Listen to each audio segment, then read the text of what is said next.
An amazing drive up to this parking lot from Wanaka. Just beautiful. Just that kind of drive you take into the mountains where it's a gradual reveal. You even get a little glimpse of the mountain itself. So just the best tease show you can have when it comes to mountains and valleys. I'm here in New Zealand at Raspberry Flat parking lot on the edge of Mount Aspiring National Park. And I'm actually here to climb the namesake peak. It has another name, it's like Tititia, which is the native name, but it's easier to say Aspiring. So I've got a big day today, somewhere around 15 miles to get to the Colin Todd hut, and then I'm going to sleep there and in the morning climb the peak itself. It is windy outside, and yesterday it was pouring rain. So winds today are forecast to be about 50 miles an hour. And I believe that because it's pretty windy down here. Just me on my annual birthday mountain adventure. I was determined to have one this year after skipping it last year. But yeah, I'm gonna get out into this blasting wind and get started.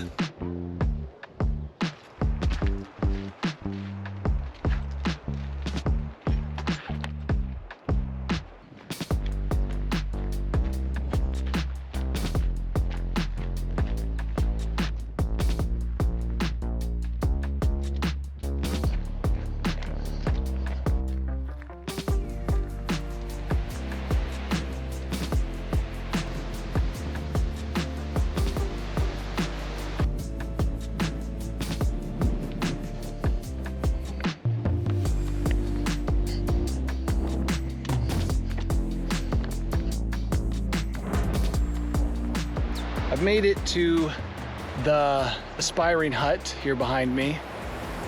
Fancy hut. And it didn't take me that long. I am overburdened with this backpack. I'm carrying a lot of stuff because up until I drove to the airport, I was supposed to have someone else with me and they were going to go much slower. And so I kind of brought heavier gear, expecting to be able to take my time, which I can still do, but for some reason I feel this need to go fast. The wind is forecasted to just be blasting all day. And then tomorrow morning into the afternoon, it's supposed to go down to 15 miles per hour on the summit. So I should be taking my time because there's no rush, but I always feel rushed, as anyone who has ever traveled with me knows.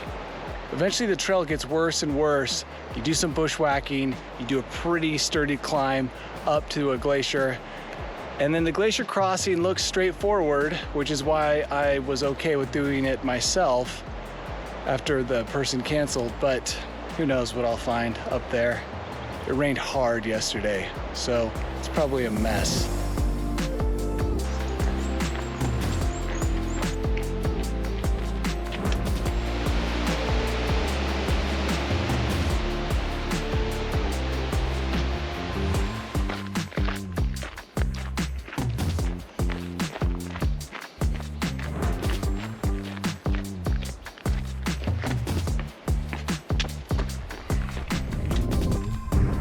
I know I just barely went to Norway, but I think New Zealand's got something special. Norway was majestic. This is majestic. Basically everything is majestic, I guess. A little bit worried, not because of the wind. I mean, it's here, but it's supposed to die down. A little worried because I did see a slab avalanche up high on one of these peaks. Luckily, it's on a south-facing slope at about, I don't know, 9,500 feet. So I won't be on any of those, I don't think.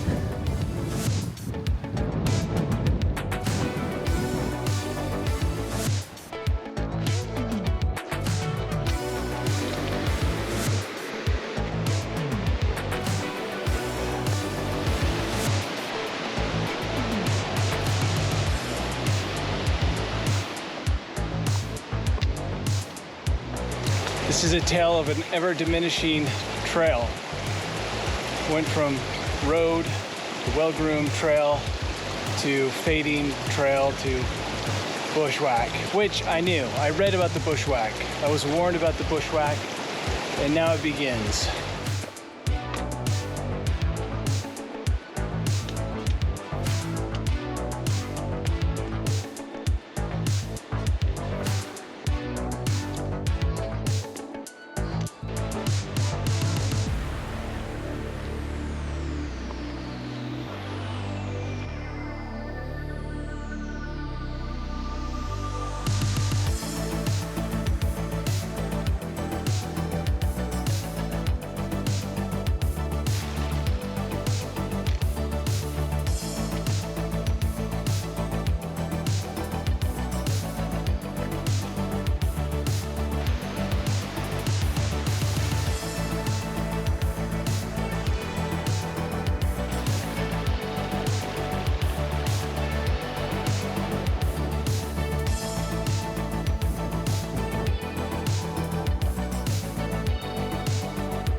right, we get to the point where things finally get steep after probably 13 or so miles of relatively flat. I wouldn't call what I just did bushwhacking. I would call it fern whacking, and it wasn't all that bad compared to pushing through brush in Utah. But yeah, this is amazing back here. A cul-de-sac of pleasure.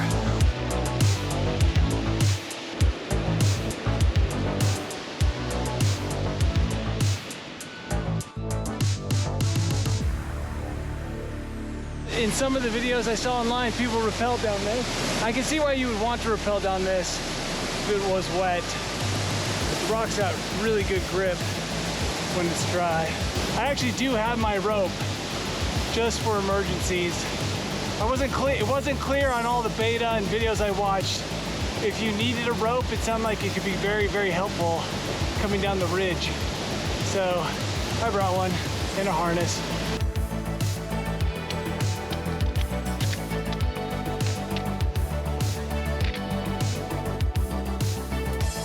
I've gone 14 miles, climbed almost 6,000 feet. Got 2 miles to go until I get to the hut. And I'm putting on my boots now. I've got these pretty lightweight boots, but they can hold a semi-automatic crampon. That's why I brought them. And it's a beautiful day. There is some wind, but I must be in a little bit of a wind shadow. So yeah, I'm gonna throw on these boots and start kicking my way up to the glacier, and then cross the glacier, then get to the hut.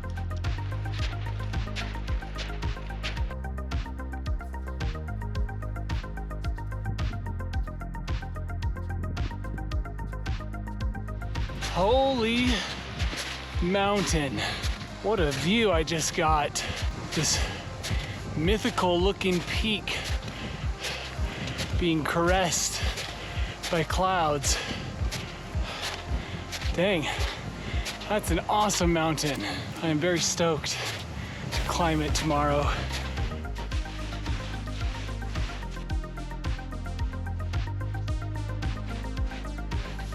Crossing this glacier is what kept me awake during the entire flight over here.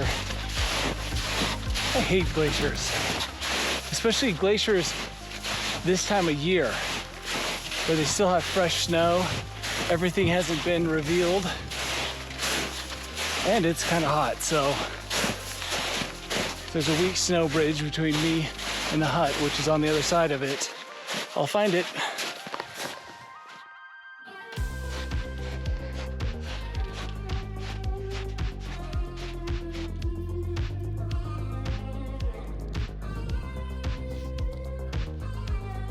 I made it to Colin Todd hut. Took me 7 hours-ish. I didn't even look at my watch after I stopped it, but I'm just going to say 7 hours. I was sitting there on the other end of the glacier at around 6 hours. Talked to 2 people who were in the hut who had come down from the summit because of high winds. They didn't make it. The winds are forecasted to be tomorrow 15 miles an hour in the afternoon. So hopefully they'll fade away. This peak looks pretty rad.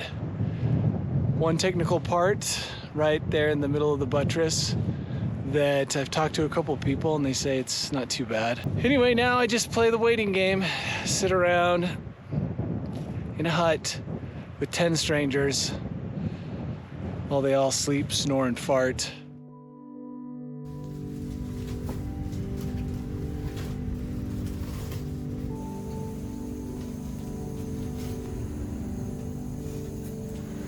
I'm in the airlock between the hut and the outside. You can hear the wind. It's not an inviting sound at 5 in the morning, but it's my birthday, and today I'll be climbing my birthday mountain. And I'm whispering because I want to be a good hut mate. But today's going to be 4 miles with 4,000 feet of climbing, some ridge scrambling, some exposure, and hopefully a good time. Looks beautiful out there, except for the wind, which has been blasting all night. Really blasting, like rocking this hut slightly all night long. So I have that to look forward to. I guess I'll get going since I don't have anything else to do. There's no cell reception, so I can't just doom scroll until the sun comes up.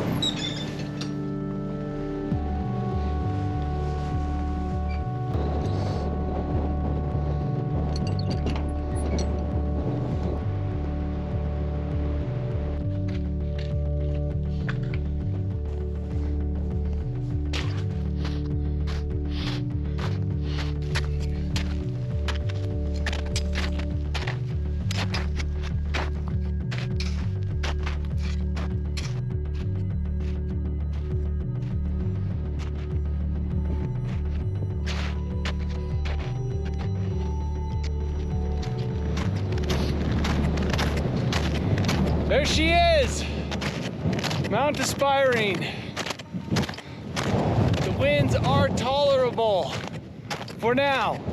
Also, there's the only part I'm not sure about. The buttress. You see, it's a fairly straightforward scramble. So, we'll see. Straightforward means something different to everyone. I hope that the person who talked to me who said straightforward meant easy.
Well, I made it around the buttress in what is probably an unconventional way. I kind of climbed up this icy hump right here. Good ice hump right up this section. Very exposed. I chose not to really pay attention to that. But yeah, got around it. All that remains is the second half of the mountain. It's windy on that side, nice and hot on this side. So if you want to cool off, take a dip on the right. If you want to warm up, jump off to the left. Cool mountain though. Mount Aspiring really does have a variety of activities. It's a very activity diverse mountain.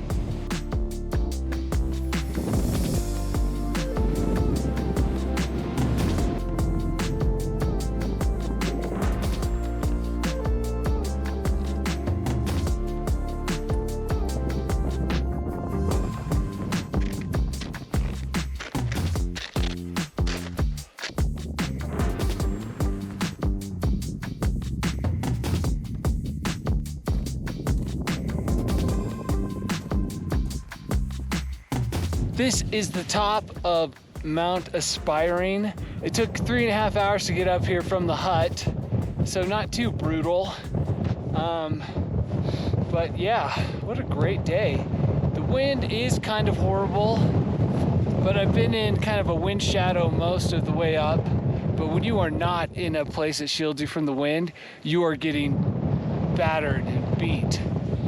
So that's my only complaint. The sun is warm. I'm at the summit. I brought a happy birthday summit beverage because today is my birthday, and I'll be celebrating it with all of my friends up here on the top of Aspiring Peak with my beverage. Awesome way to celebrate my birthday. But yeah, celebratory beverage, turn around, go down. Just 20 miles and 10,000 feet of descent between me and my car.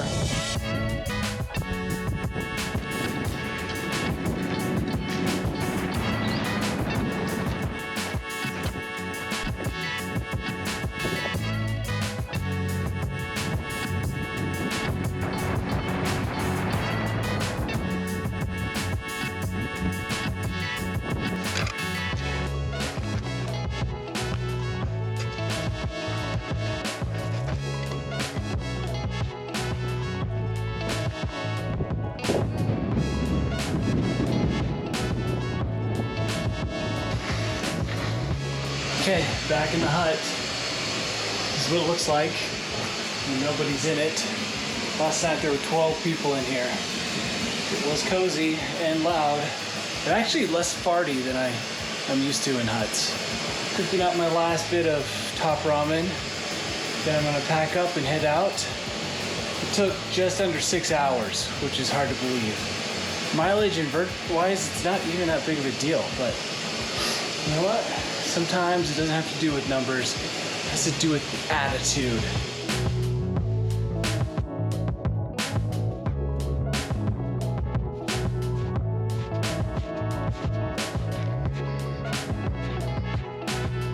I haven't put that peak in my top 5 favorite climbs, just because so much variety.